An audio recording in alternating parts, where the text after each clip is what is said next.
Halo teman-teman, apa kabar? Kembali lagi bersama saya Yuris Alifi. Pada kesempatan kali ini kita akan melanjutkan sesi atau playlist kita pada mata kuliah PTIK yang di pertemuan 2 kemarin kita sudah membahas tentang konsep dasar komunikasi dan teknologi komunikasi. Nah, sekarang kita sudah masuk ke pertemuan 3.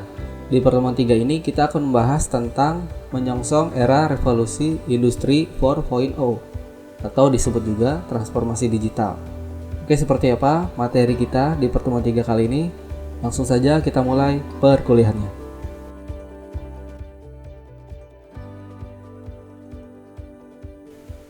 Oke teman-teman, langsung saja kita masuk ke dalam materi kita. Di pertemuan 3 ini, kita akan membahas tentang menyongsong era revolusi industri 4.0 atau 4.0 ya, atau juga bisa disebut transformasi digital. Jadi di sini kita akan bahas pengantar terlebih dahulu ya, pengantar revolusi industri. Industrialisasi dipandang sebagai langkah tepat dalam menjawab potret sejarah kemiskinan dunia. Industrialisasi mempermudah pekerjaan dilakukan dan pada gilirannya juga mengurangi kelaparan melalui ketersediaannya makanan, memberikan ketersediaan akan kebutuhan pakaian dan kebutuhan akan tempat tinggal bagi sebagian kalangan tertentu. Kemudian lebih jauh, memberikan masyarakatnya harapan hidup yang lebih panjang. Walaupun pada awalnya mengorbankan sebagian masyarakat lainnya sehingga muncul kesenjangan sosial, serta menghasilkan kerusakan lingkungan. Namun pada akhirnya, industrialisasi mendatangkan kekayaan serta kenyamanan hidup karena dikelilingi oleh peralatan-peralatan yang user-friendly teknologi. Di sini masih pengantarnya, menurut Altit di tahun 2014 mengemukakan bahwa yang pertama, revolusi secara harfiah berarti perputaran roda, tetapi itu secara kiasan. Itu berarti transformasi yang menciptakan sebuah perubahan permanen. Istilah revolusi jelas tepat karena besarnya perubahan dipertimbangkan secara kolektif dan karena dampaknya terhadap nasib seluruh dunia. Ungkapan revolusi industri ini digunakan oleh Bapak Friedrich Engels pada tahun 1840-an. Kemudian yang poin kedua, industrialisasi tampaknya tidak menurun. Sebaliknya, ia telah mendunia dan terus menghasilkan teknologi baru, seperti kemunculan komputer-komputer baru dan tren menarik menuju miniaturisasi. Yang ketiga, perubahan teknologi sering disertai dengan tatanan sosial dan politik baru, seperti desentralisasi perkotaan. Oke teman-teman, sampai sini udah paham ya revolusi industri itu apa? Jadi revolusi industri itu revolusi pada bidang industrialisasi mulai dari awal sejarah dia berdiri atau ada ya sampai saat ini. Nanti kita akan mengetahui lebih lengkapnya setelah ini. Jadi pertanyaannya, bagaimana proses awalnya perkembangan revolusi industri dan sudah sejauh mana sekarang perkembangannya? Oke, kita bahas dulu untuk perkembangan revolusi industri.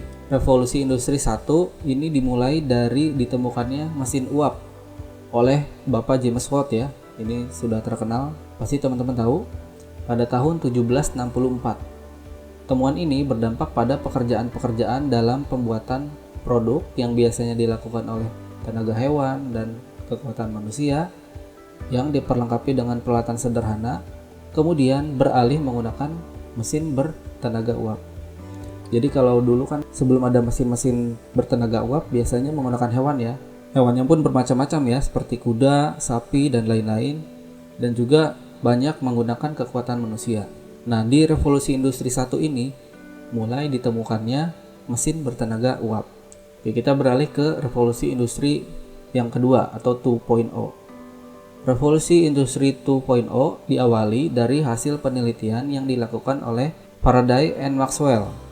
Sehubungan penggabungan kekuatan antara sistem magnetik dengan sistem elektrik yang menggerakkan mesin proses produksi, serta ditemukannya ban berjalan yang digunakan dalam proses perakitan di berbagai industri sehingga dapat menghasilkan produk dalam jumlah besar atau bahasa Inggrisnya mass production.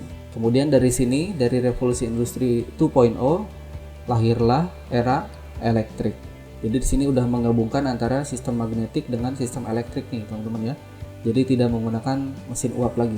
Sekarang kita beralih ke revolusi industri 3.0. Revolusi ini dimulai dari ditemukannya internet dan komputer nih teman-teman ya, yang mempengaruhi pola komunikasi dan peredaran informasi di masyarakat. Juga ditemukannya robot yang menggantikan tenaga manusia dalam proses perakitan, namun masih dikontrol oleh human operator atau oleh manusia juga ya. Bergeserlah ke era otomatisasi ya. Jadi di revolusi industri 3.0 ini sudah mulai ditemukannya internet dan komputer ya, itu kuncinya. Nah sekarang kita sudah berada di revolusi industri 4.0 nih teman-teman ya. Bagaimana penjelasannya? Di sini revolusi industri 4.0 terjadi ketika robot yang terkoneksi dengan sistem komputer diperlengkapi juga dengan mesin learning algoritma yang dapat belajar dan mengontrol robot itu sendiri dan tanpa input dari human operator yang dikenal kalau sekarang tuh AI ya, atau Artificial Intelligence. Dalam AI ini sudah banyak turunan bidang keilmuannya seperti deep learning, machine learning, dan lain-lain ya teman-teman. Jadi ini Artificial Intelligence atau AI ini sangat diperlukan di zaman sekarang, terlebih sekarang munculnya berbagai pekerjaan baru yang berhubungan dengan AI. Oke, kemudian lebih jauh, AI ini dihubungkan dengan Internet Based Society. Pada dasarnya, revolusi industri 4.0 merupakan penyatuan dunia online dengan industri produksi, sehingga merupakan revolusi industri digital. Entah nanti beberapa tahun ke depan, mungkin kita sudah masuk ke dalam revolusi 5.0, terlebih sekarang sudah masuk 5G ya, untuk kecepatan jaringan, jadi sudah sangat cepat dibandingkan 4G. Nah ini jika digambarkan untuk revolusi industri seperti ini ya. Jadi revolusi industri 1.0 atau 1.0 ini hadirnya tenaga uap ya, mechanical, steam and water power. Kemudian beralih ke revolusi 2.0. Di sini adanya mass produksi dan electricity ya. Kemudian di 3.0 di sini udah berkembangnya IT system dan sudah otomatisasi ya. Dan sekarang di 4.0 ini sudah ada cyber physical system dan Internet of Things. Dan yang terakhir ada bioteknologi. Sekarang kita masuk ke dalam big data dan artificial intelligence atau AI. Nah, di sini penjelasannya komputer telah lama berada di masyarakat ya, yang sudah kita tahu nih. Namun tidak menangkap perilaku penggunanya. Berbeda saat smartphone digunakan, kemudian perilaku konsumen ini dapat dikumpulkan dalam big data sebagai hasil perekaman aktivitas pergerakannya melalui penggunaan GPS, hasil penggunaan akses terhadap internet, hasil komunikasi menggunakan media sosial, hasil interaksi antara konsumen dan produsen dalam menggunakan produk, dan hasil perilaku atau kebiasaan lainnya. Contohnya bagaimana? Contohnya sekarang kan pasti teman-teman sudah tidak asing dengan yang namanya smartphone ya. Pasti teman-teman sekarang juga sedang menggunakan smartphone pada saat menonton video ini. Nah, bagaimana hasil perekaman tersebut digunakan di dalam smartphone? Oke, misalkan teman-teman menginstal aplikasi e-commerce ya, misalkan Tokopedia, Bukalapak, Shopee ataupun lain-lain. Oke, di situ teman-teman suka mencari barang atau produk di dalam e-commerce tersebut. Nah, aktivitas teman-teman itu direkam oleh smartphone teman-teman ya. Jadi dari data e-commerce itu, teman-teman datanya bisa masuk ke dalam sosial media teman-teman. Jadi apa yang teman-teman udah cari di dalam e-commerce itu kemungkinan bisa muncul di dalam media sosial teman-teman. Contohnya sebagai iklan ya, nanti di dalam media sosialnya. Nah, itu adalah perilaku dari big data yang dihasilkan oleh histori atau pencarian teman-teman terhadap suatu aplikasi ya teman-teman.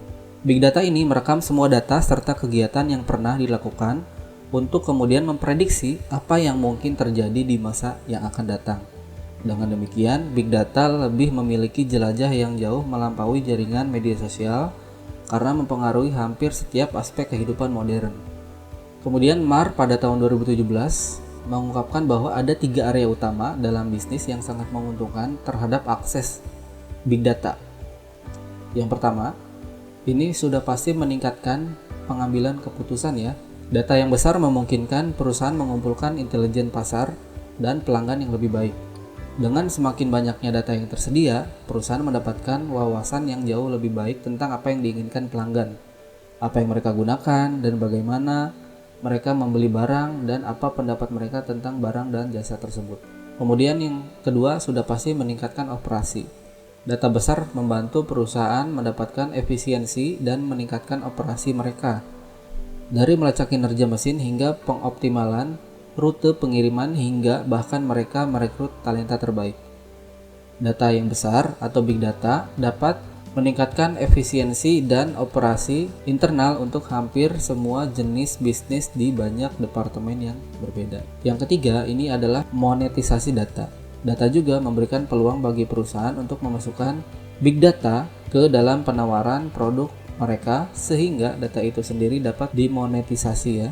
Dan sekarang kita bahas AI-nya atau Artificial Intelligence. Dengan adanya big data, maka AI kemudian dapat lebih dikembangkan lagi nih teman-teman. Menurut Mirabito dan Morgenstern mendefinisikan bahwa AI adalah suatu sistem berbasis komputer yang menduplikasi kemampuan paling penting manusia, yaitu berpikir dan mencari sebab. Proses berpikir tersebut mengacu pada teknologi jaringan syaraf atau Neural Network Technology yang berusaha menyimulasi secara elektronik bagaimana otak memproses informasi melalui jaringan saraf-saraf yang saling terhubung untuk menyelesaikan tugas yang diberikan. Jadi neural network ini seperti saraf-saraf di tubuh kita, di mana setiap saraf-saraf ini menyimpan sebuah informasi tertentu ya, yang nantinya bisa diolah untuk ke dalam saraf yang lain. Dari informasi tersebut, ini dapat menghasilkan data yang lebih baru ya teman-teman ya, untuk menyelesaikan tugas yang ada atau yang diberikan, seperti itu. Kemudian kita sudah masuk ke dalam internet based society juga ya, atau masyarakat berbasis internet. Menurut Lawley pada tahun 2003 mengemukakan bahwa era digital mengacu pada waktu di mana ada akses yang luas, siap dan mudah berbagi dan menggunakan informasi atau pengetahuan dalam bentuk yang dapat diakses secara elektronik, yaitu digital dalam bentuk kegiatan ekonomi. Era digital dicirikan oleh revolusi teknologi informasi dan komunikasi atau TIK dan difusi internasionalnya yang cepat, yang telah menyebabkan pengurangan biaya informasi, biaya transaksi, dan biaya pembentukan pasar, tetapi meningkatkan ketepatan waktu informasi dan dalam presisi, resolusi, dan kualitas.